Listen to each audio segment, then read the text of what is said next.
20th of January at 8:10 a.m. At this time, I'd like to close the meeting. No show the appropriate authority. At this time, please stand and join me in the Pledge of Allegiance. I pledge allegiance to the flag of the United States of America and to the republic for which it stands, one nation, under God, indivisible, with liberty and justice for all.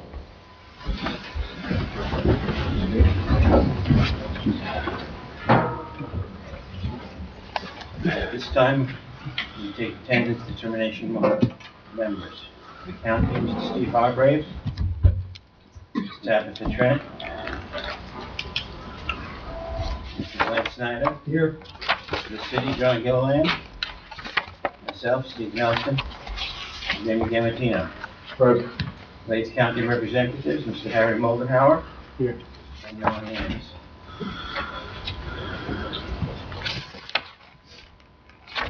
Moving on to item agenda number 2, any agenda additions or deletions? Mr. Chairman, there are none. Okay. Moving on to item number 3, the consent agenda of January 20th, 2026. Any member wish to discuss any of the items? If not, do I have a motion to accept consent agenda at this time? So moved. Motion? Second. I have second. Any further discussion? All those in favor? Aye. Motion carries.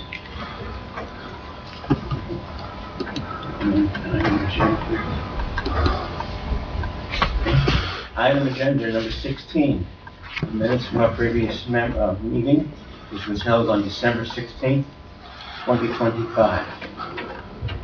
Are there any additions, deletions, any concerns of the meeting minutes past month? If not, may I have a motion to accept the minutes? So moved. I have a motion. Do I have a second?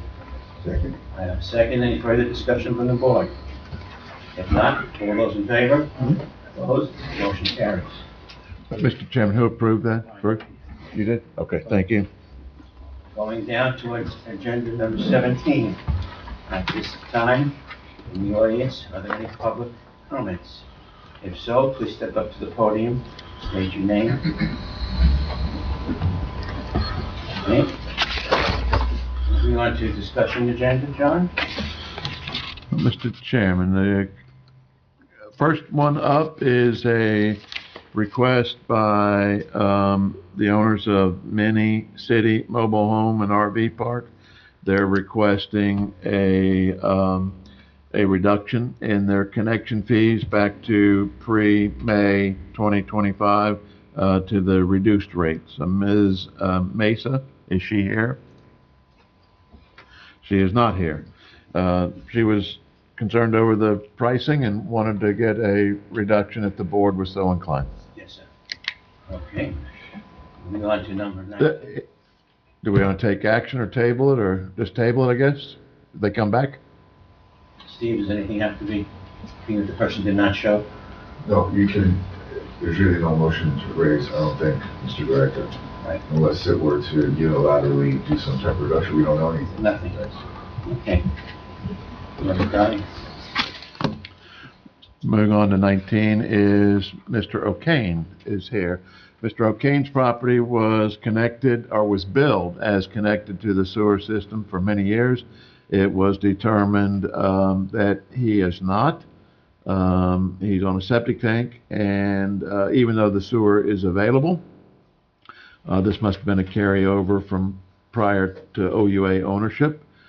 So we refunded the fees that were due him as he owned the property.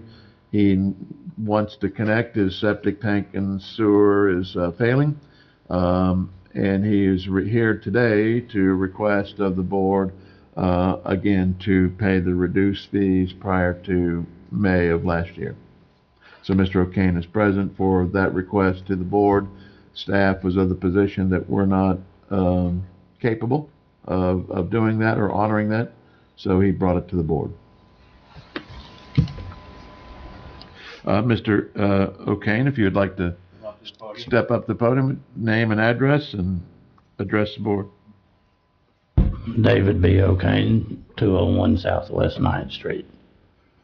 I've been there for 20 years, and they charged me for the sewer, and then I had them come out. My yard started caving in, so I requested they come out, because I thought it was hooked to the sewer. And I don't see why I have to pay the full amount, because it should have been hooked up 20 years ago.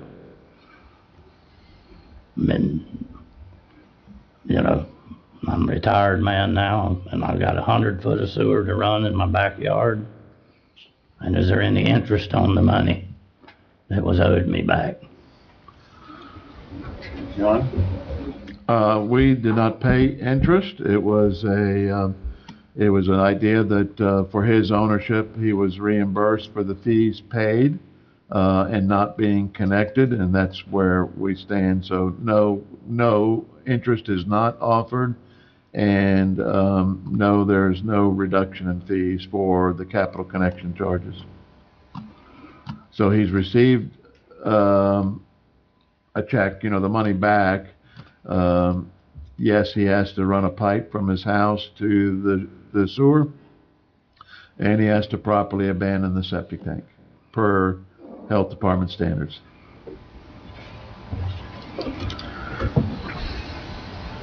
How long has he been billed for sewer? Probably since the OUA was created, and probably before that by the city. We don't have any records. The sewer line, if I can speak, is terracotta clay, and it was put in who knows when, and y'all are gonna connect me to that. There's an oak tree growing right over it. I mean, and it's only 40 inches deep where it is. And there's a giant oak tree growing right in the center of it. And y'all are gonna connect me to that then, and me pay that much money?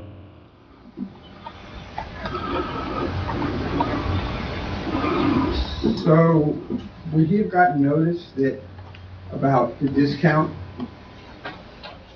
No, he would not have. Not a specific letter. Of course, he would out there for the social media, the public, the advertisement that we did, but he would probably be of the concern that I'm already connected to the sewer, and I need to take it doesn't apply to me. I'm guessing that's what you might have said, but. So what was the basis for the staff's opinion that nothing can be done? It's after the rates were set, after many months of trying to raise them back to the regular rates, and those got set back in May timeframe, and then readjusted 1 October. So we have no basis for allowing to go back to some preset reduced rate that was in the past, and no basis for it. Even if he didn't know that he wasn't hooked up? And we didn't know he was on a septic tank. No, sir. We had no recollection. So that's why it was sent back to the board. Obviously, y'all set policy and procedure. If you want to reduce the rate, that's certainly under your authority, your guidance that we would do. There's no provision in there for me to be able to do that.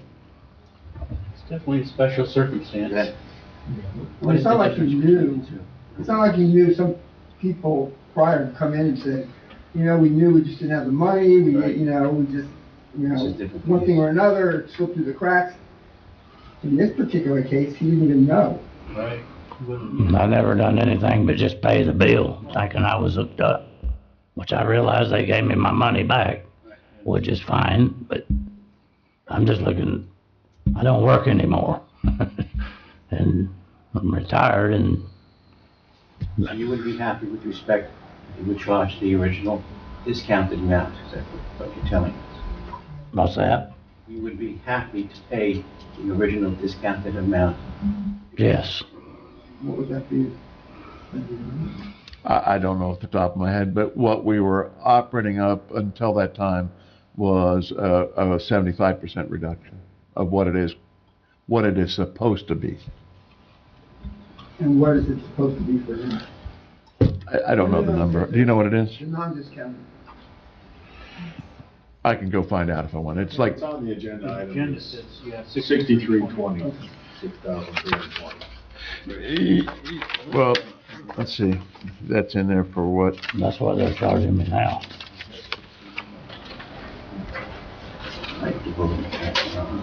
Yeah, that's the total install. I don't, it probably would be 25% of that value, so it'd be around 1,800 or something. What is the board's pleasure at this time with respect to make a special exception based upon circumstances?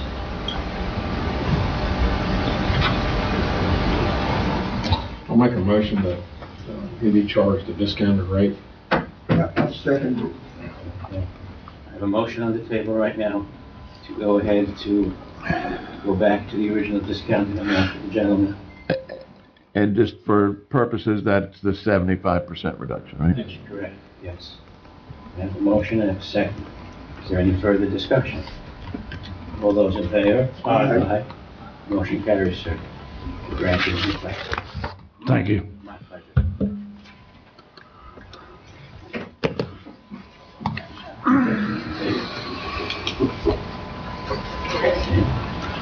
Moving on to item agenda number 20.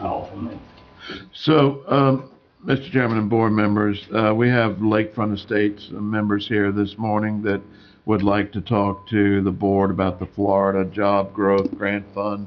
An application was filed by the OUA to the Commerce Department to assist in the final segment of piping headed down State Road 78. The application was to the tune of $5 million was the ask. Once the application was received by the Commerce Department, they called and wanted to have a pre-application meeting before it was processed and sent up. And the question that was raised by Commerce Department, unbeknownst, I guess, to most of the team members filing the application, is there's a job certification requirement. If you look at the application that went in, it was originally specified for thousands of jobs to be realized after the development was to occur, and to get the development, we needed the water main. When you looked at the number of jobs, it was including incidental jobs, temporary jobs, and permanent jobs, and it was determined that the only aspect that the Commerce Department was interested in was the permanent jobs created by this job growth grant fund. The other sticking point is because it was a governmental agency, the OUA, doing the application, we would have to certify those jobs that they occurred during a 10-year period following the grant. The issue that I have that I've raised with Lakefront, so they're not they're aware of this, is the OUA is not in a position to certify the jobs. That is going to be somebody else that would have to certify that. Obviously, the developer builds the buildings. They get customer jobs to come in, owners. They could clearly certify the jobs, but it would be unbeknownst to the OUA. So I've asked them to be here this morning to at least share with the board their aspects on how this certification process can be done, because as the applicant, the OUA would be responsible to the Commerce Department to certify these jobs. So it's a big stumbling block. And anyway, I just feel that there could be other agencies that could better serve that, like Economic Council or even the county, Glades County. But we're the applicant, so they're here this morning, the representatives, to share their infinite wisdom and give us peace of mind and guidance of how that certification process can be done, that would satisfy and cover us, the applicant, for this grant. So, to that end, I'll leave it open to questions or presentation by Lakefront. Tom? Thank you. Is it okay if I just handle this little? By all means, yes. Make it easier to.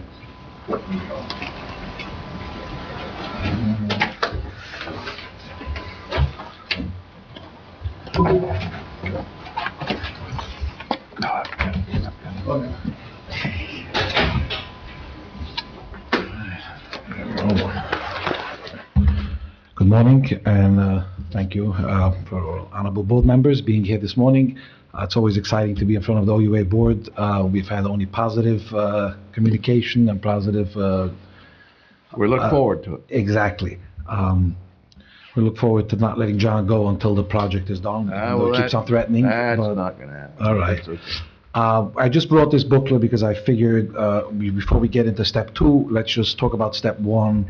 I mean, obviously, everybody's always invited when anybody passes to see the progress of where the current project is up to. But I just wanted to share with you, Adam is here with me, Adam Dutz. He's working directly with the government grants with us. He's on our team. He secured the current $1 million grant we got through the Commerce Department for the project we're doing with the OUA in a different phase. This grant is called the Florida Job Growth Grant Fund, but I figured before I let him talk about the grant, I just wanted you to take a quick look in the booklet to understand the strength and of where this project is currently up to. So you feel a lot more comfortable about the project, and that, you know, can lead into talking about the grant and how we can secure the conversation I had with John of making sure to what level of liability the OUA has and how they can be protected, right? So we put in here a little about the grant, the Florida Job Growth Grant Fund. This explains what the grant is a little. On the next page, I'm just going to go through quickly if anybody has any questions, so we don't have to, for the sake of time. That's the grant scope we're doing with the OUA, which is currently divided into 3 phases. Phase 1 is completed, Phase 2 is in progress, and the current grant is for Phase 3, which is the biggest of all. It's $8 to $10 million, just that phase alone. You know, we put in the status of the grant with the GrantWorks, a professional company doing it for Lakefront and OUA. We are also required to put in matching funds to the grant. We got some letters of support from the Florida House of Senate and Representatives. The project overview in general, what Lakefront Estates is. Interesting enough, I haven't met anybody who calls it Lakefront. Anybody who I meet is they call it Okeechobee. I guess besides that, if you mail a letter, it actually gets to Okeechobee because we're serviced by the Okeechobee, but for some reason everybody refers to Okeechobee. I guess that's a good thing. Commercial jobs coming to Okeechobee, as John was mentioning. Originally, we believe this is going to bring a few thousand jobs. John kept on saying, let's try to keep it to a number which it doesn't matter what we're going to bring, but to the air it sounds as something feasible. So we're bringing it down up to, which we there's no question about it, but we're bringing it down from, we would think initially 2,000-3,000 to put in like 500. Which, if you look at everything which is going on and all the job opportunities, it's going to be, it's supposed to be over a 10-year period. I believe it's going to be over not even a 10-month period. We have already some commitments, some Optima Bank, which is one of the largest branches in Miami, opening up a location with us, some big supermarkets, medical facilities. We sat, we're going to do it in conjunction with HCA. As far as funding, just to understand the financial, besides the millions and millions of dollars we currently put into infrastructure, besides the millions of dollars we're investing actually with the OUA to enhance the pipe sizes and the project and future customers which are going to benefit from this. Also, future developments. We have some, we're getting capital for Builders Capital. Our main source is EB5 loan, which has secured for us currently $200 million, which means not money we have to go out and get, but money we already have. The CDD, which are bonds. We have some re-equity. I put it in a partnership, just quick. So we have EB5, Builders Capital, New Lines, Baker Tilly, which is the auditing company for these funds to make sure they're spent correctly. The home renderings are just fun facts. Commercial renderings, we plan on having shopping plaza, supermarkets, lots of other facilities. The major construction project, we have already gotten the big news is this last week with a lot of bothering John at sometimes 10, 11 p.m. at night. We have managed to get the DEP to sign off on the off-site water, to do the bacteria tests and all the requirements. So that's a major, major accomplishment for us. We're currently having this week, hopefully by the end of the week, the on-site water.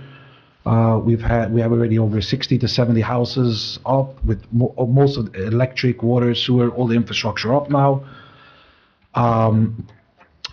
A hub for growth. We believe that although we're on the border of Glades County and Glades, we're in Glades, but I think this is a huge benefit going to be for the communities in Okeechobee and most of the people, the OUA services, because of the opportunities of other developments and other communities moving in here, and like we said, jobs and all this other kind of stuff, which is going to bring a huge, huge growth and potential for the OUA and its customers. So I'll let Adam, if you want to say anything about the bond, and then I'm going to leave it over for the final dilemma of how do we deal with making sure that the OUA, if they help us out, as they did with everything else in the past, and we have made a great partnership, how do we deal with the fact to make sure that we're in this together, and besides the OUA board recognizing of how much money we currently put in and how much everything else from the pipe, which is not getting funded by grants, is actually coming out of the developers' pockets,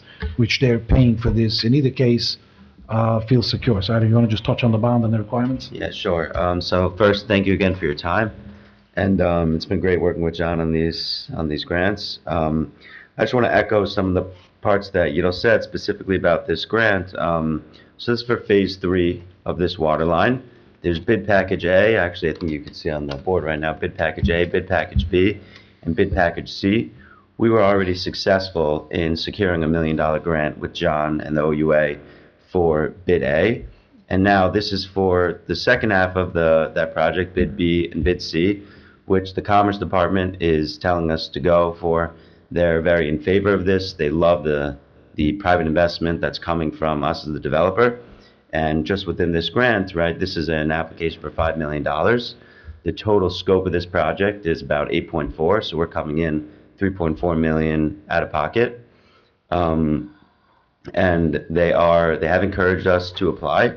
And as mentioned, originally in our application, we had put forth that the project is going to create about 2,000 permanent jobs, which we do believe. And this is just the first phase of the project. We own another 160 acres, and we're in contract for another 900 acres neighboring this property. So we do believe that it's going to be a tremendous number of jobs, but as mentioned, you don't want to say you're going to create 2,000 jobs. It just sounds like a lot. Even in the past, we looked at some of the past grants that were awarded. They just said 200-300 jobs, or some cases 600-700 jobs. So we wanted to be conservative and make the certification of the jobs easier. So we brought it down to saying that we're going to create 500 jobs, which will still keep Commerce very interested, as it's a nice number of economic development for Okeechobee. And in terms of making the OUA feel more comfortable, I mean, that's what you said. That's the next step. We're happy to put up a personal guarantee or something. We don't want the OUA to have any liability here, because if we don't get this terrific opportunity of government support, it's really gonna come out of our pocket anyway. So we have nothing to lose. We do think this benefits the development, and Okeechobee will bring future business to the OUA as well. And we'd love to just see what we can do to make the OUA feel more comfortable on it. Yeah. Thank you, Adam. All right. So like I said, we'll bring it in for a closing. I think, we're all in agreement, and hopefully, and whatever other information we can bring you to feel comfortable about the progress of this and our partnership with OUA. As I said, we need your help because of this project is millions and millions of dollars. And as I was explaining to John, yes, we could potentially look at different agencies or whatever, but because of the first and one of the most expensive items we're dealing with, and we believe is going to benefit a lot, is this actual pipe size and upsizing and the lines and everything we're doing with OUA, and the millions we're dishing out of our pocket, it would be a lot simpler and easier for us to be working with the OUA. And I think the question just comes down to how do we make sure that if you believe in it and we have this partnership, what we can provide to the OUA board to make sure that you feel comfortable that when we say 500 jobs, what can we provide from a developer's perspective to the OUA in the form of you feeling until this commitment is fulfilled, that you're not on the hook and you feel comfortable that we're going to reach that milestone and you don't share any liability on that. So, like Adam said, I mean, we're more than happy to write up an agreement with, if any fee costs, any personal guarantees, whatever anybody in the board wants to brainstorm, we're more than happy to facilitate them. And it's like, it's in either case, like, if we don't get the grant, we have to dish it out of our pocket. We would just love to use that money to keep spending on other things which can benefit, emergency services, lots of other items, instead of just wasting it for a grant which the government recognizes is in public infrastructure, a benefit to all. So what's the worst case scenario for OUA? The worst case scenario for OUA is the way we believe it. We're not sure how much percentage. I don't know, John, if you know more, but let's say if they come one day and they say that Lakefront has not fulfilled its duty of the 500 jobs, that they're going to say they want a percentage of the money back. I'm not sure exactly the legalities of how much percent or how it works, but they might say they want the money back. So, do I understand that you're willing to indemnify OUA? Correct, absolutely, yes. Because like I was saying, if not, it comes from our pocket anyway. So it's a win-win. It's just this way, it's, like I said, helps us with other fees. Stephen, any documentation that be drawn up that protects us with respect to? We were just taking LOI, we could make something out of that, so really just, get the details down for me. But Right. it would be something like a side letter of intent. And Thank you. Yeah, more than happy, whatever it takes. It's not, like I said, we're not going anywhere. We've invested over $100 million in this project, and like I said, it is a very fair question for people to ask, what do I do if you're not here tomorrow, right? And that's why I brought you some of the funding, and I'm willing to share more, is that EB5 is public information, and there's a few $100 million secured as it is right now. And we have a 10-year period to fulfill this commitment. I don't even see it, like I said, 10 months. I mean, we're opening 2 private schools, supermarket. By the time you look at the numbers, been transparent with us. Bottom line. Absolutely. That's what we believe in. If we're going to have a long-term relationship and partnership, that's the only way to get through it. Exactly correct. So what's the motion? I've got one other request, which they can easily help on us. We're not in the certification business, right? We don't create the jobs. I would stipulate that if it's not only the coverage deal, that they would also need to supply to us whatever job information that they create so that we can use that to certify to the Commerce Department, because that's just not something we do. And they've offered that. I would just make that a part of any agreement, that if it's not only the coverage factor, it's the certification factor that they could provide to us that we can send on to the Commerce. And as I added, and also voluntarily, and the same thing I would put in there, if there's any fees, which we need professional services to provide any of this, that we're going to cover any fees, so it's always on us. So what would be the motion? The motion with this would be to proceed with an interlocal agreement to hold the OUA not responsible. I don't know what the technical.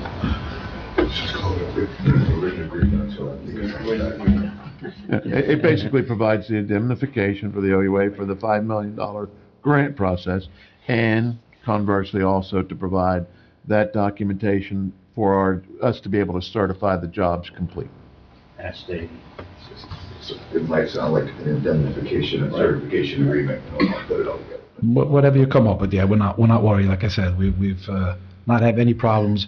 We would have wished for you guys to be an example for lots of other agencies. It would have been great to make just common sense conversations. I haven't been out there yet, but like to have the ability in the next week or two. Please, I mean, you guys are the core of the water. Let the water I flow. want this to succeed. There's no question. I've been here since '95, and this is something that the community I think this will encompass some fantastic benefits. So I'm gonna move to approve it as discussed. Okay, I have a motion. Do I have a second? I'll second. I have a second. Any further discussion? All those in favor? Aye. Opposed? Motion carries. Thank you so much. Very And, much. and once again, I said, anybody, I'll give you guys, whoever wants to jot down my cell phone number, so you can please come out there for a visit. I don't have the card. You can just leave the extra ones and I'll give them to the missing board members. Do you have that in a PDF, by the way? You can email that to me then. Thank you. Edith. Let's go late block, everyone. We're looking into one of the local commercials. You want to try to Do you want me to put it, okay. Supermarket, Adam, kosher do it. products, specifically, down to a much lower cost. DUITC. But, just a fun fact, for those of you who didn't realize that the local Publix in Okeechobee started carrying a lot of kosher items because I made a commitment to them to buy back at the end of the month whatever is not sold. So they carry now Tuscany, they carry a lot of items. They do it. I met with the manager and I said, I will buy whatever you have left in the end of the month. So they started bringing that in. So it'll bring a lot of exciting things. Okay, for sure. Thank you. Thank you. Thank you. All right, you're in now. Okay. You're seeing us?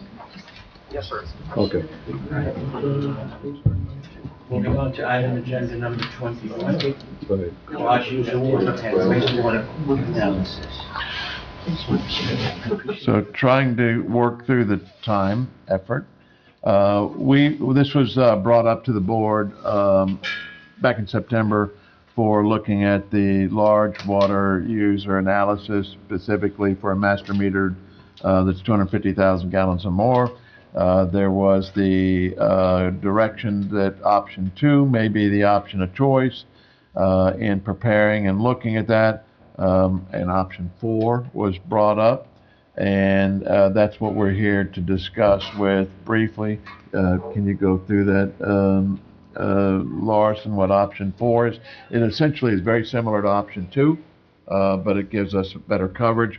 Murray Hamilton is on Zoom if there's any questions of our rate consultant. Okay, so when we selected option 2, that had provided a base rate, flat base rate of $11.97 per ERC and $6.97 for the volume metrics. Subsequent discussion with the rate consultant and further investigation, the rate consultant recommended that for the volume metrics, the market allows for an additional 6%, which will take it from $6.97 to $7.34, which increases OUA revenue.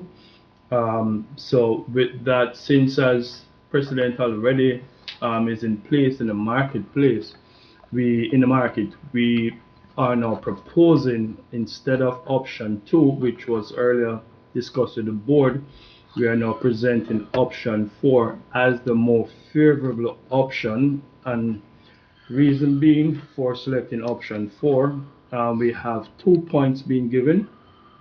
It recovers the revenue at a faster rate whenever consumption increases. So as the volume of consumption increased by a large user, the revenue recovers faster. And secondly, there's a built-in incentive for controlling the consumption by having that higher premium on the volume metrics. There is a premium that is there for them to control on the volume metrics. So with Maury Hamilton here, I don't know if there's anything else he wants to add.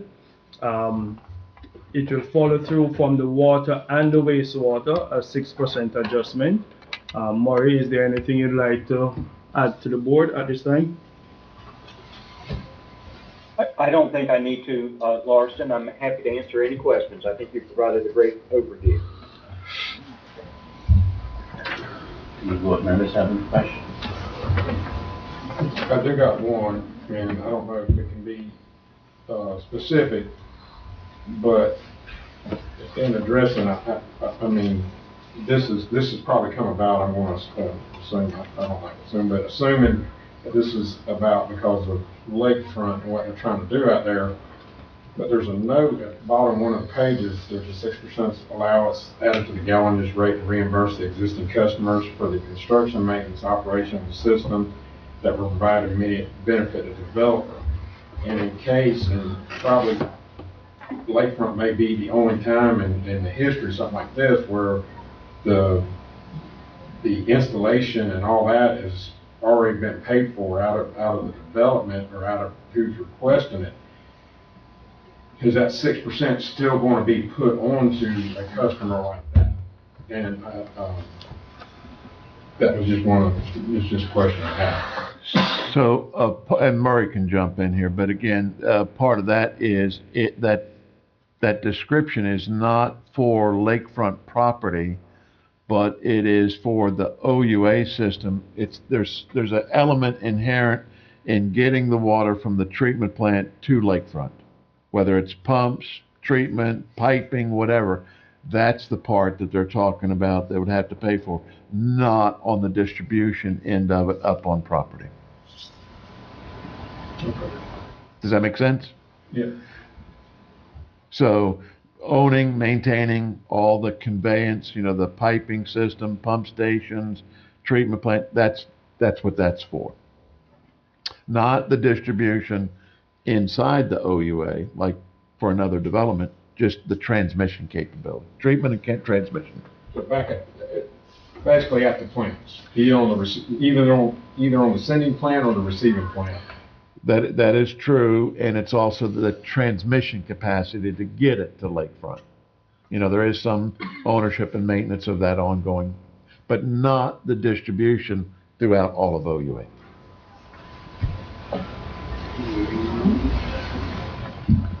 So what we're looking at is if we can approve through option 4, then the ultimate end game is at the next board meeting, we will advertise a public hearing and add this to our rates, fees, and schedule, this large user that would be able to correspond to any large user, whether it's today, Lakefront, which is looking at it, or in the future, where we could apply.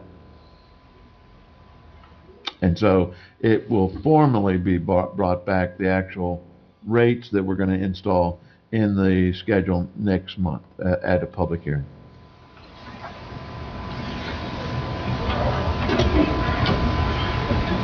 So you want a motion to adopt number 4? The motion would be to reflect that option 4 would be the precedent that we would set today, that we would move forward. Do I have a motion? So moved. I have a motion. Do I have a second? Second. I have a second. Who's the second? Jamie? Yes. And it's rescind Further any discussion? previous, it's rescind any previous. All those- Well, Larson's asking, and Steve, would that also then rescind the previous work, or just we're going with what's current? One motion adopting what is current, that will supersede the previous. That's what I thought. Okay. All those in favor? Aye. All opposed? Motion carries. Moving on to item agenda. All right, thanks, Maury. We'll get back to you after. Thank you. Okay. Southwest Fifth Avenue Septic, the sewer project, update. Okay, we're trying to adapt here and move as quickly as possible as we have a time constraint. Southwest Fifth Avenue, essentially, it's designed. We have $5 million worth of appropriation on a $7.5 million approximate cost for the project. Rather than sitting around and waiting to see if we can either get it through loans or grants or other appropriations, I've asked the engineer to break it into 2 parcels so that we can go ahead with construction, trying to spend the $5 million, and we will continue to work on loan grants or appropriations for the remaining. We would just like to see if that is acceptable, that we can divide it into 2. There will be some funding sources that would have to be talked about. Mr. Sumner is here to bring you up to speed if there's any questions on that. But that's where we're at, whether we could break it into 2 projects instead of 1 and move forward with bidding. And you have engineering services agreements in the board package, I believe, for the construction services aspect. This is just basically so we're not sitting around waiting to find more money. We can go ahead and get shovels And get started with the $5 million. It's really something that we could have done. Now that the plans are up, they'll break them up into 2 pieces, and we'll get started with at least the initial construction. And again, there's the engineering services agreement that will cover project management and resident project inspection of $292,700. So it's really could be multiple motions. 1 to approve breaking into 2 parts, and then the second to approve the engineering.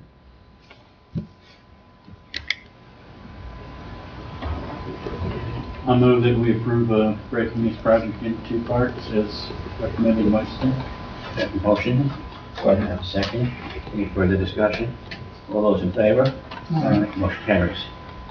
Moving on to the second part. The second part would be to approve the engineering service agreement with Sumner Engineering to cover construction management and resident project inspection to the tune of $292,700. Have a motion? Motion. Motion, and Second. second to accept. Any further discussion? All those in favor? Aye. Motion carries. Moving on to item agenda number 23. Mr. Chairman, in the interest of time, can we come back to that, please? Go back to 22. No, can we come back to, can we move to 24, please? That's still going to say project. Sir? 2-minute warning. Yes, sir.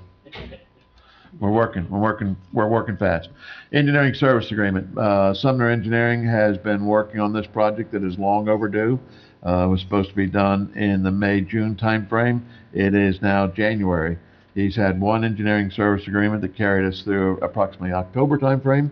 He's been trying to stretch that money out, but to get to the February goal, he's presented amendment number 3 to his original price, and it is for $59,560. I would suggest to the board that when we do settle this project, there have been liquidated damages that have been assessed, and I would be of the recommendation that we would pass on these additional engineering fees to the contractor, so no out-of-pocket expenses to the OUA. But the bottom line is, we need the engineer to continue doing the resident project inspection and construction management.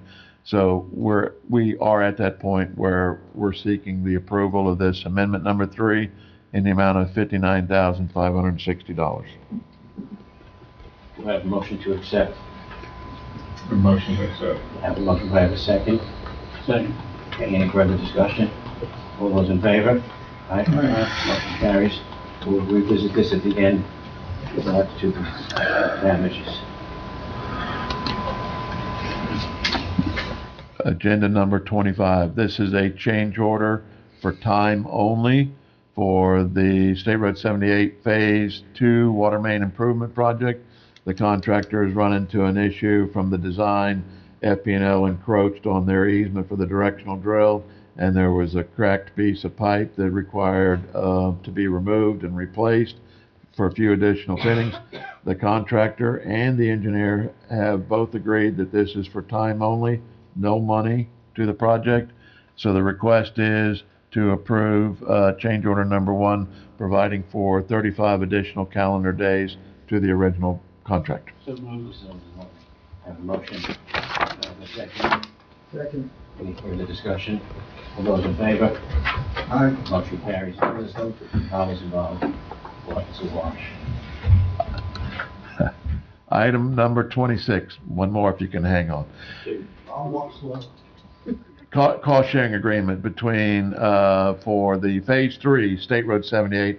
This is the cost sharing agreement. You approved the engineering services. So there's a cost sharing agreement with Lakefront Estates for the 50-50 split of this engineering, and then the time payment, 75 and 25. If there is board approval for that, we can keep this moving. Have a motion to accept. I have a second. Second. All those, any further discussion? All those in favor? Aye. Carries. Number 27. And last but not least, number 27, SE2 wet well coating rehabilitation. Jamie Mullis has spent an inordinate amount of time on this, trying to get quotes to do the rehabilitation of the station, and the recommendation is to approve a $67,485 contract with Underground Services of America to do this work. I make my motion. Have a second. Second. Further discussion? Motion carries. Got a vote. Okay, so let the record reflect 8:56. We are out of a quorum, and it's meeting only, and we go through, and any action will have to be deferred to February. So, now that we're doing that, do you want to do the county now so they can do their presentation and move on? Evidently, they worked it out with you, saying they could be here today to present. I was unaware of it, so it's not on the agenda. So we'll sneak you guys in before we go back to 23, I think, 23. Oh, you want me to put something on the screen? Yeah, if you don't mind, sir, just so everybody has it.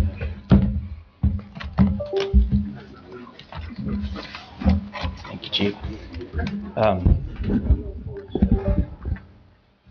While Mr. Hayford's getting that up, I just want to say thank you to the chair and to the board and to Mr. Hayford for allowing us to present in front of y'all today. For the record, my name is Justin Nelson, Assistant County Administrator for Okeechobee County. And what we're looking at and what we're seeking in front of the board today is, I've given out just a simple presentation as Mr. Hayford's bringing it up. But the OUA owns a piece of property at 875, and that's at Highway 78 West. And Okeechobee County has moved forward, and we're looking at planning a new fire station 5. As Chief has presented, and you will see that. John, if you could move, is there a way I can click them, or you got to click them? Let's just do it that way. Yep, let's go on to the next slide. So at Okeechobee County we've received $1 million in funds appropriation in our 25-26 budget year. We requested those funds for the assistance in Fire Station 5. Our need, we have a very strong need in that corridor of the area for the call volume. As John can show over to the next slide, here's the hot spots that Chief has provided, and I can let him speak a little more on the hot spots, where we are, where the call volume is, and kind of giving you kind of an idea of what the need is for these two areas for that. So if Chief wants to give you some background. Good morning, board. So as you can see, right in the center of the screen is our Fire Station 2. That's kind of down a little bit, John, if you want to put the pointer. That's where Station 2 is right there. We have an extraordinary amount of calls that happen in that area. A lot of times we're getting our Station 1 and our Station 4 coming from town all the way up the north of town by the prison, coming down into Station 2's area to run these calls. These calls are along 441 Southeast, Highway 710, and they go out 78 West. And as y'all heard from Lakefront, they're building a place out there as well. We cover Buckhead Ridge, and we cover all the way to Indian Prairie Canal with a contract for service of the Glades County. So there's definitely a need for this fire station. Looking around, it'd kind of be in the best area would be right around that Farrell Road area. So that's kind of why we're here today to talk about that. But like I said, that heat map just kind of shows all those different calls. If we go to the next slide, I can kind of break it down by our zones. So normally our zone 9, 10, 11 is Station 2. So you can see, as you can see, 2024 stats, there's 2,773 calls in that area. Last year there was 2,630 calls in that area. Zone 9 is where the station will be located. It would pick up Zone 9, Zone 18, and part of Zone 10. So that would be, it pretty much pick up from the roundabout there on Southeast 18 Terrace, all the way up to the city limits, all of 78, all of Glades County, all that 441 corridor where the Publix and all that infrastructure is there. So it's definitely going to pick up some calls in there. When we take where this current Station 2 is to where the new station as proposed, that's going to cut down 7 minutes and 4 miles off of each call that's past that station. So it's going to drastically reduce the response times in that area. So, as Chief had stated, the reason we have kind of chose this area, and if John can move on to the next slide, right there. So as we've been looking through this and trying to look at land, look at other ideas countywide, this falls right within what our needs are. We need right around a 4 to 5 acre parcel of land to be able to build a station of what we need in size and volume wise. The other thing is when we look at the location being so close to 16th, 441, and already down on Highway 78, that gives us a great opportunity to reduce those call volumes, as Chief had stated. Also, having the opportunity to have water, sewer, everything already at the location really helps us in our construction costs. We've had our engineer out. We've looked at some site plans, just some preliminary ideas, looking at putting in, what FDOT is going to require for us to get onto that site. I know, speaking with Mr. Hayford previously, when I brought this idea to him, there was some concern about if DOT would allow us to put a fire station at that location. Meeting with the county's engineer, he stated that, we would do an emergency signal just like what we have on the other side on 441 southeast. So we don't think there's going to be, and in his opinion, there would be no issues getting egress and to this location to be able to get in and out of here. As we move through the next slide, what we're looking at, this is just kind of an idea of a site plan of what we would be looking at, how we would come into the property, how we would exit the property. Just an idea. I said I didn't have a lot of time to get really something more in depth to y'all before come up in front of y'all with this request. But this gives you an idea of similar to what we're looking at design-wise, size-wise, to put in what we will call Fire Station 5.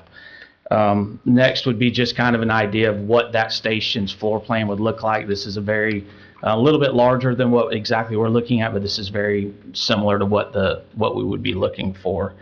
And of course, our request, of course, as far as the county goes, we want to keep a great partnership with OUA and Okeechobee County. So, we're looking at the best option that the board would provide us. Of course, ideally for us, we would love to see OUA donate the land to Okeechobee County for us to use the land for the services that we provide for Okeechobee County residents, along with, those in Glades County that this would help service.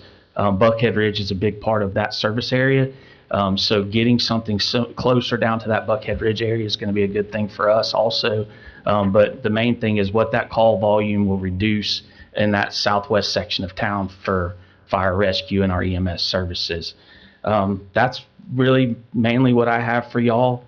If you have any questions, ideas, anything else, I would love to answer any of them.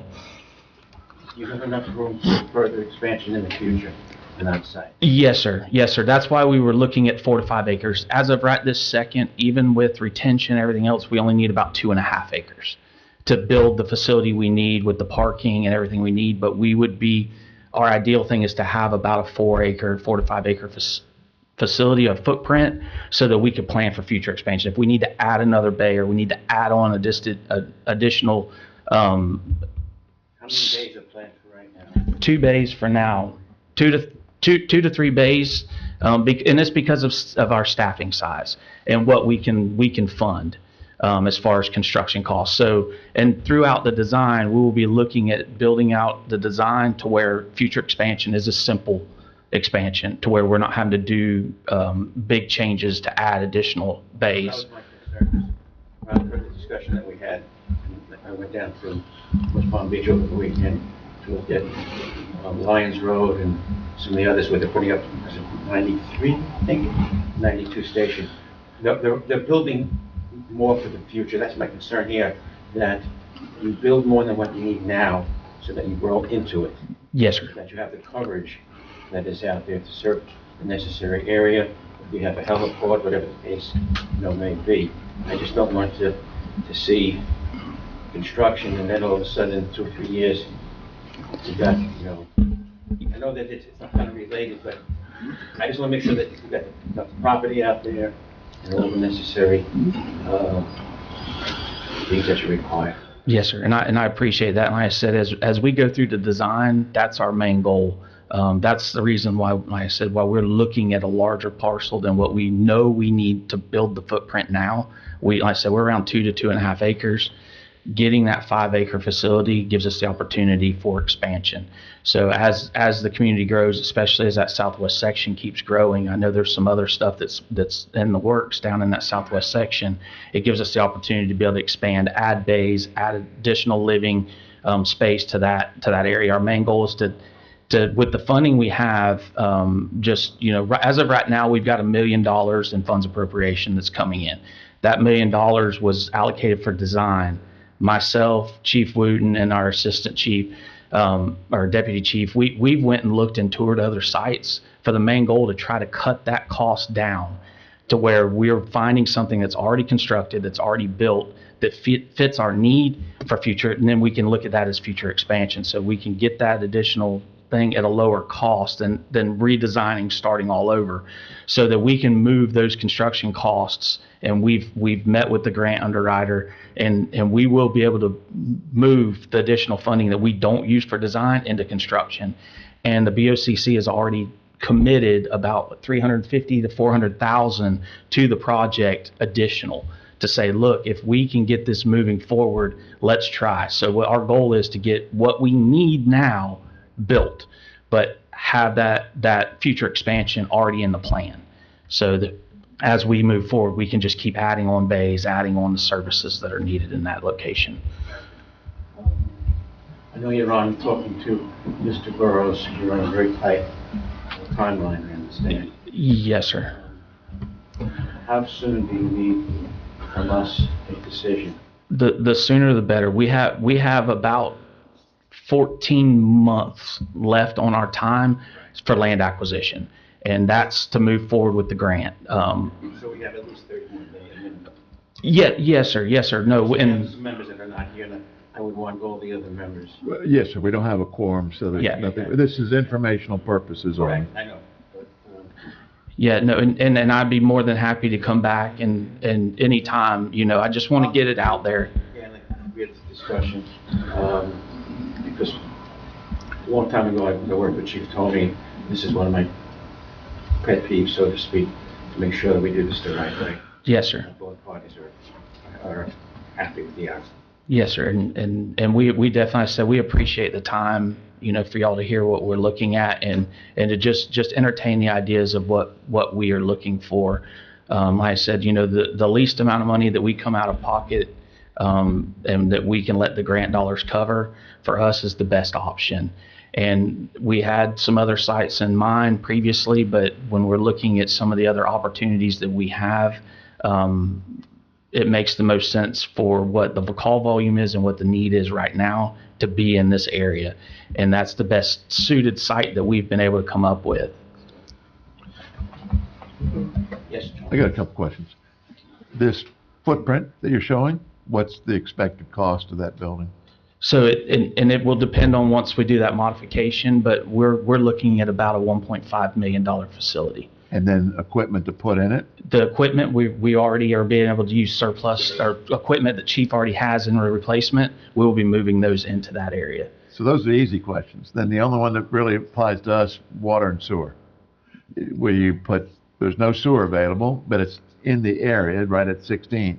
Would you consider putting a pump station and force main, or would you want to go septic tank? No, our goal is to do pump station force main. Okay. So, and we would be working through that with Plenty of y'all. water out front, but Yes, just sir. no sewer. Yes, sir. And our goal is to do, force main, of course. We don't want to do any septic connections. So then at 1.5 million, if that's the estimated construction, and you're going to need more money than what the grant, the requirement on the property has obviously a big financial impact on that decision moving forward. Yes, sir, a huge impact. So again, the idea that we talked about, the three options that will be open to you and the board, 0, free. The money that we put into it, buying it in what year? About that 2008, what we paid for the property. Sir? What we paid. Yeah, what we paid for it. And then the other option would be if there was a appraisal required, slightly less than that appraised property. But that's something we can worry about at the February meeting if we want to go forward. Those Yes, would be the three options. Yeah, and we appreciate any of those options. Like I said, for us, as Mr. Hayford had stated, the more money we spend on land acquisition, the less opportunity we have to get this thing moved to fruition. And our goal is to get this fire station up and operational as soon as possible. So, and like I said, we've got some commitment from our board already for additional funding outside of the $1 million for design. And that's going to allow us to hopefully get this thing under design with a more simpler something. We're not looking to reinvent the wheel here. Our goal is to find a fire station that fits within so that we don't have to spend $1 million with design, that we can just go ahead and find something that's already done, ready, something that's been constructed in the last year, meets all the code requirements, that we can just jump right into it with that. So that is our goal. I'll add, from a personal perspective, in the last 6 months, I have stood by and waited for a fire rescue to come down to Buckhead Ridge. One time I was standing there with a body waiting on fire rescue, and it seemed like it was 2.5 hours. And I knew where they were coming from, and I knew what they had to go through. They had to hit the traffic circle, they had to clear the light, they had to do everything. And seeing that I've been working on the side of 78 off and on, going on close to a year, they run 78 a lot. It is a big run. And so there's the idea of putting something a little bit closer down that way. It's a great idea. No, it's overdue. There's a lot of problems that you're going to have to overcome. Like today, the reason why I was late, the traffic was unbearable. You had a call last night. I don't remember what time it was, and I was so irate because the cars were not moving. People are on their cell phones. Your sirens are going off. The public needs to be educated. Technology really needs to be increased where you folks have control over the lights so that you can change them just like they do in West Palm or down Pembroke Pines when there's an emergency that you can get through. Like Jamie said, it's vulnerable to do, and let's see what we can come up. And we appreciate that. And just to kind of piggyback on what Mr. Jamie had said was, as Chief had stated, that call hitting Fire Station 2, it may not be 2 responding. It may be 1. It may be 4 to get somebody there because 2 is already on a call. And so that's the main goal, is to have that station there and be able to respond to that area and to that southwest section area, because it's still hard even to get from Station 2 now, even anything in the southwest. It is a lot of either backwards tracking or trying to get through the circle. People do get very confused in the circle still, especially this time of year. So the goal is to try to pick up and increase those response times, make that a lot quicker. So I got one follow-up question, and y'all looked at this because it was pointed out to you. We also have property that fronts on Southwest 16th Avenue. You looked at that. I'm assuming that didn't work as well as the property we have fronting on State Road 78. Yes, sir, because just to back up, and I know me and Mr. Hayford had that discussion, and the reason that property doesn't fit for us is because the property cannot, a emergency service cannot be in the floodplain. That property falls within the floodplain.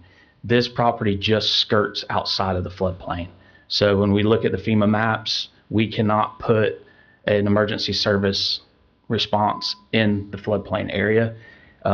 This property does just kind of fall right outside of that floodplain. So I was just making sure y'all were aware of that. Yes. They did look at 16th Avenue and it just didn't work out. Yeah, 16th would actually be, as looking at pump station, looking at sewer connections, all that would be a more ideal location for us. It's on the side street, it's easier egress, but it doesn't fit within what the state's requirements are for emergency services. Any discussion? Sir? Any other questions? No, there's a question. I was just making sure that we do have property fronting on Southwest 16th Avenue. That was addressed. They looked at it. It doesn't work for us. Didn't work for the fire department. Yeah. Thank you.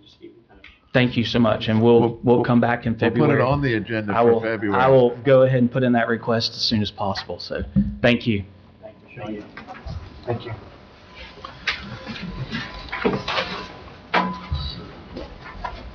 So moving back to number 23, Mr. Chairman. SWSA project 2 update.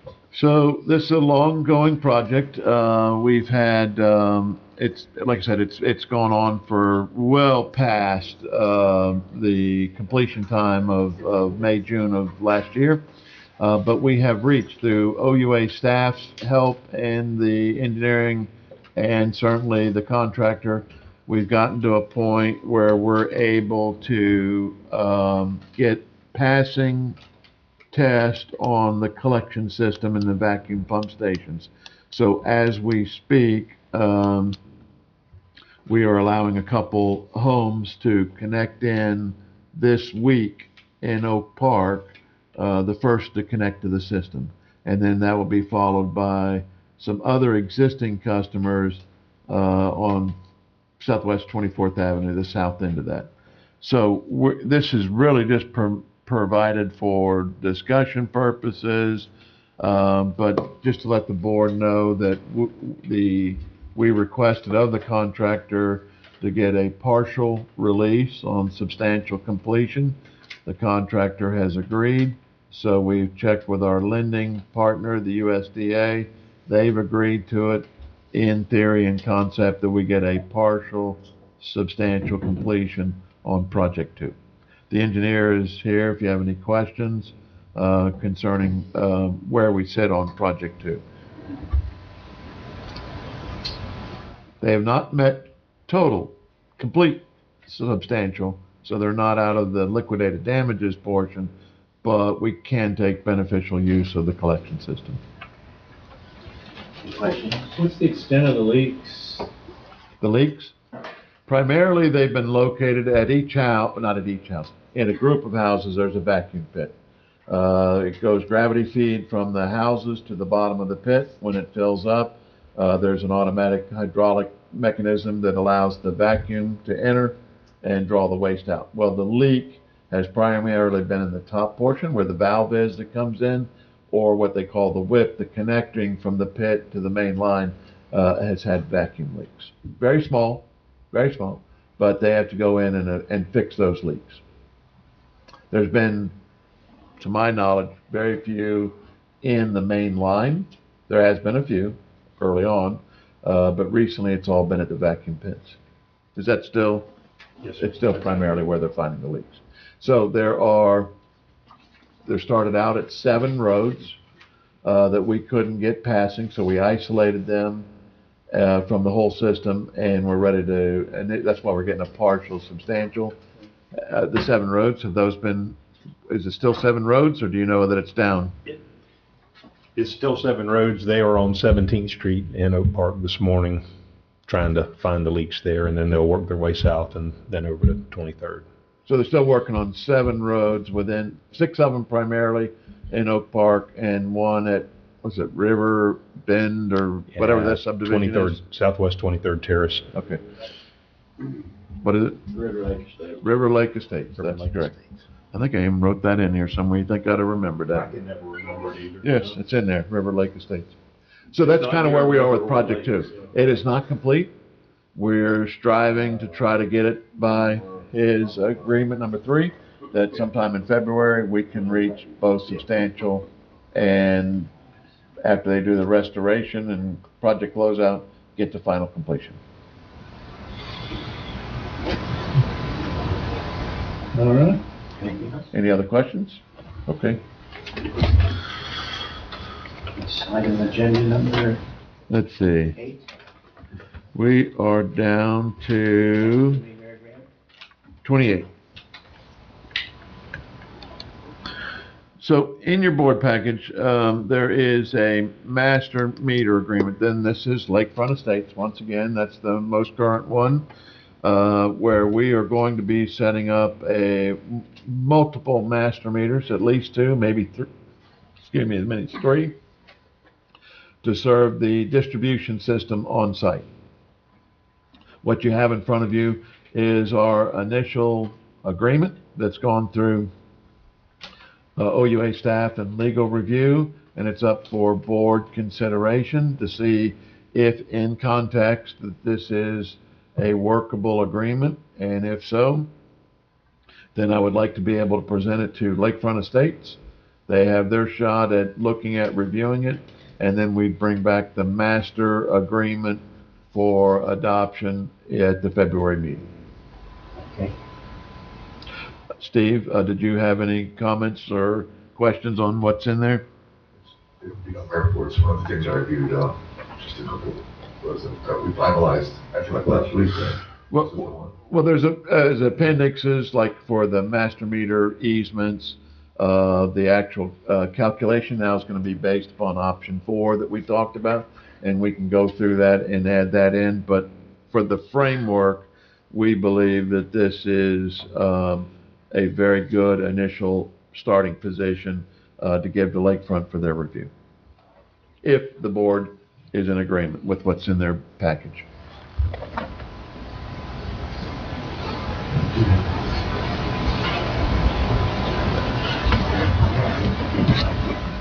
Moving on to item agenda number.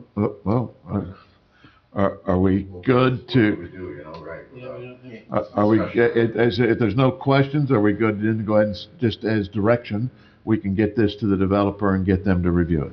Yes, sir. No objections from remaining board members. The few of the proud remaining board members. All right, so no comments, send it on. Moving on to item agenda 29, discussion, executive director. Discussion purpose. We're at 29, sir? Yes, sir. Okay, so let me give you an update on that guy sitting in the executive director seat in retirement. At the last board meeting, remember that I tried to ask the board that what we would like to do is to send out an RFP to find a search firm that could go out and find resumes, applicants, go through them, call out the bad ones, look at the good ones, interview, and bring back to the board a select group. I can't find that group. I can't find that business. All I can find nowadays are firms that are search firms only. They go out and get a pile of resumes and then submit all of them to us to do the review, the calling out, and the interviewing process. And if we were to hire one of their candidates, it's anywhere, I've heard, from 18 to 20% of the starting salary is the fee paid to this search firm. It's a lot of money. A lot of money. So they're basically just advertising for us. Well, they're doing some searching. Yes, sir. They're doing some advertising and some searching. So what I elected to do, I've given you 2 contracts to look at. If you wish to go that route, you tell us, we'll sign the agreement after attorney review and we get them started. Otherwise, as staff, what we have elected to go ahead and start doing is we've posted job information on our social media websites. We are going to go to the local paper. We're going to go to the Palm Beach paper and put in advertisements. We have gone to at least requested 3 periodicals, journals that get magazines out once a month, to put it on their electronic web page and in their magazine. So it's going to go at least statewide. And we've gone to a multitude of platforms, electronic platforms, whether LinkedIn, Indeed, Monster, whatever, but they're all kind of interconnected now anyway, but we are getting the word out there. And that's what we've elected to do, is to try to advertise the executive director position within Okeechobee Utility Authority. So what I would propose that we would end up doing is continue along this path, and it won't be the February meeting. It'll probably be the March meeting at the earliest, that we would come together with those resumes that seem reasonable.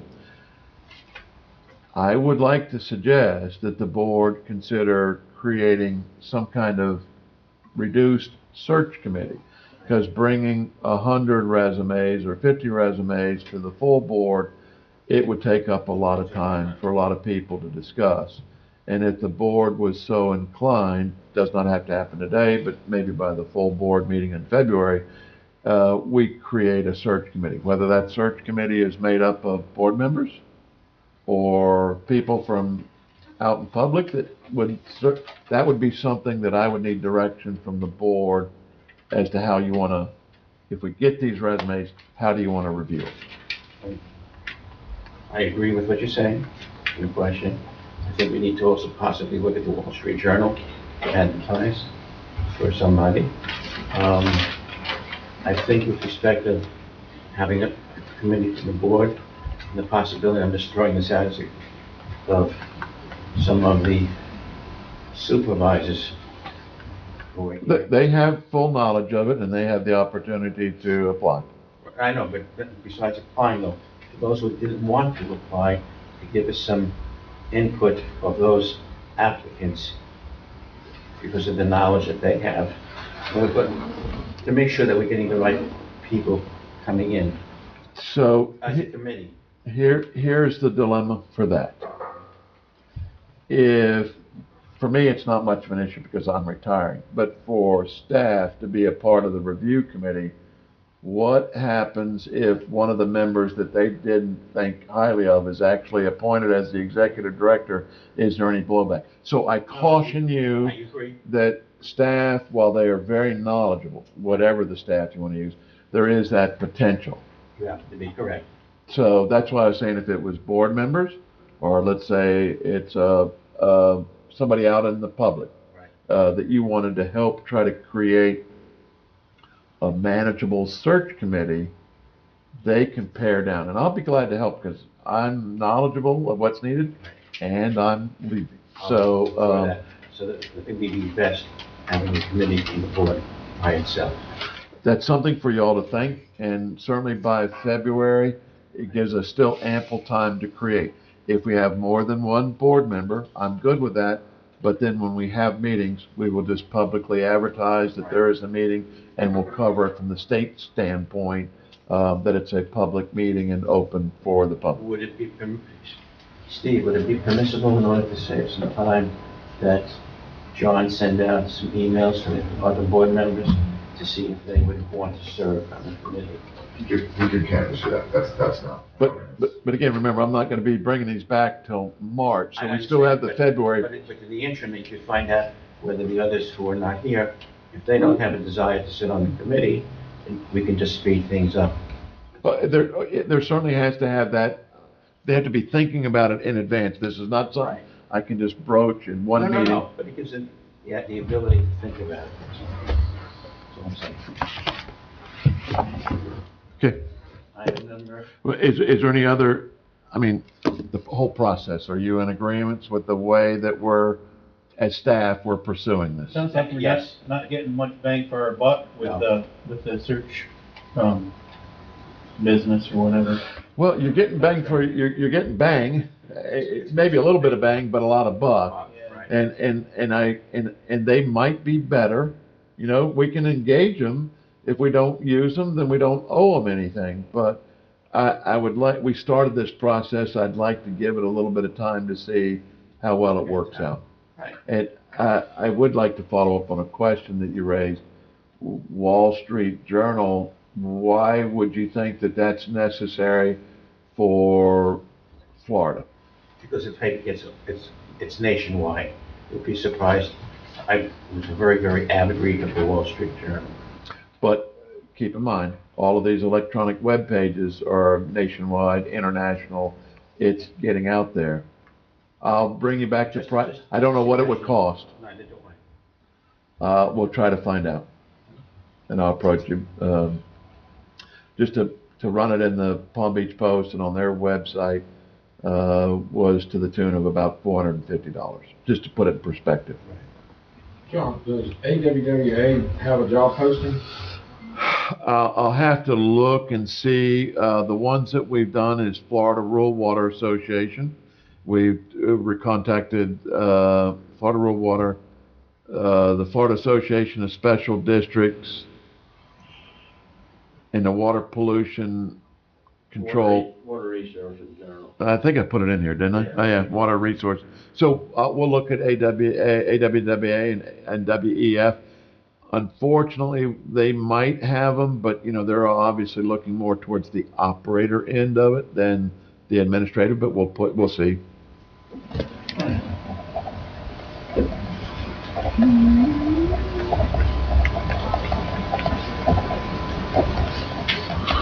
Moving on for discussion, item agenda number 30.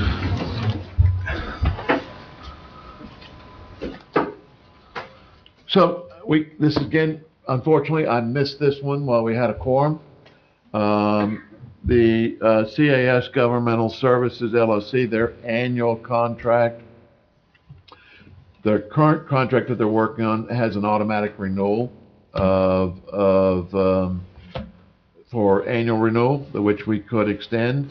They've suggested that they've had, like anybody else, increased cost over the years and wanted their contract to go up to a $50,000 a year fee.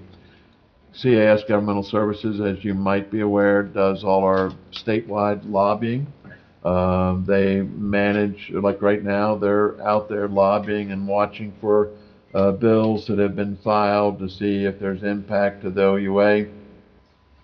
We currently have a couple appropriations that they're following to see that they make it through. And the other request that's been kicked around and going forward is the transfer of ownership of the property for the Cemetery Road facility from the statewide trust to OUA. If you remember, they recently gave up the boys' school property to IRSC. So an adjoining piece, they've transferred to the state college. And so the remaining piece, which is ours, the lease agreement is supposed to be expiring in 5 or 6 years, where we're going to have to negotiate a new lease. We're not going anywhere, so we know we're going to be on that property. The thought process was the move to transfer that property from state ownership to the OUA. So that's what CAS does. We don't have a quorum. So what I would propose is that we go ahead and just automatic renewal for the contract that was already agreed to for the coming year. And at the February board meeting, we can do an amendment, if you will, for the extra fees, if that seems to sit well with the board and our attorney. It does. Do you have any problem with that? No. That'd be fine. They've done a fantastic job. I speak to Connie regularly, sometimes 2 or 3 times a month, to see what's going on. It is going to be a long session, no question about it. The dollars are out there, we just have to find them. We'll get back to the church. Regarding the Cemetery Road side, there's been a House bill filed. Are they working on a Senate companion bill? It comes to the representative to do the work on that, to file the bill. There is, it's my understanding that that's not done through the Senate. Oh. So there's not companion bills. I see. That's my understanding of the way it works. Very good. Going down to. So the answer just, we'll go ahead and renew, automatic renewal for the. Okay. No objection. At this time, from our illustrious financial director, anything to add, sir? Without a quorum, do you want me to go ahead still, or do you prefer us to? But there's the yeah, because would be the best thing. So there's the finance and there's the investment report. Yes. Do you want us to table those 2 to next one? I would say so, sir. Okay, that's fine by me. Steve, do you have anything? Yes, Mr. Chair. So during the preceding month, I reviewed the executive stretch firm agreements. That's how we got into the discussion today. The SR-78 cost share agreement, the Lakefront State CED, all that is on the past couple weeks. And then not mentioned in the agenda in terms of we have a civil case against Mr. Up. That was the situation of the one property that has not connected, has not responded. So, you know, it's at the point where we haven't received a response to the complaint. Therefore, there's a couple of procedural moves to obtain a default, right? And that's the thing that ultimately will have the instructions from the court approving the work to be done. So I would say we were 40 days out from that, just in the time that it takes to file. Again, notify Mr. Upham, that's the whole thing. Even when you say you're going to default, you got to notify him. So there's a few more steps, but I'll follow it this week. So, yeah. okay, that'd be fine. Thank you, sir. Mr. David again. So, just in the interest of time, we've gone through many of these. I'll be happy to talk to, but Phase 2 water main is very near completion. We're going through the testing, for the bacteriologicals and the pressure testing. We just got to get through the DEP certification. Then they will meet the substantial and go into final. Final will be pulling out the 6-inch water main that's going to be replaced. So there's still work to be done. And then we're going to have a DOT right away that we have to address with restoration, whether seed mulch or sodding, along the edge of pavement that got torn up. But, all that will happen within the next month. Taylor Creek generator is still moving forward. It's a very slow process, long lead to get the generator here. Once we know when that generator shows up, they'll bring in temporary power and then get going on it. And then, all the general stuff. We will be putting out an RFP for engineering services for the design of a new water main on northeast, 16th Street, Jamie? 16th Avenue. 16th Avenue, out by W&W. We've had a significant number of breaks in that water main over time. We have to replace it. So that's going to be going out. It's in the budget for this year. So we'll get the engineering RFP out there. Wastewater treatment plant headworks. We're going to start putting together the engineering RFP for that design. We just recently did a BMAP update to include the AWT experience, the advanced waste treatment experience out at the treatment plant, because we have to have that in play by 2034 per new state legislation. So there's a lot going on. We're going to be busy. It's going to be a busy spring. We'll just try to keep up with all of it. I'll entertain if y'all have any questions, try to get to them and answer. An update, just remind me of what's going on with our ozone system. And we approved a contract for maintenance on it. You did? No, I'm just kidding. That is the annual contract for the 2 units that we have. So we have somebody on call should there need to be for servicing or cleaning. That's just an annual contract. The engineering agreement, I'll have to check on that, but that was authorized for CHA Solutions to move forward. If they're doing it, they're in the early stages of doing their fact finding. But we have had, I don't know that I've had really any interaction with them since we've issued that, but I'll have to check on that. Yeah, that's why I was confused by the maintenance contract, whether that meant we. That's an annual contract we've had, and it's just a renewal for them. So that if there is a hot button item, something breaks or what, we have someone to call. Right. And the last item, anything from the board members at this time? If not, at 9:39 a.m. on 20th of January, meeting is open.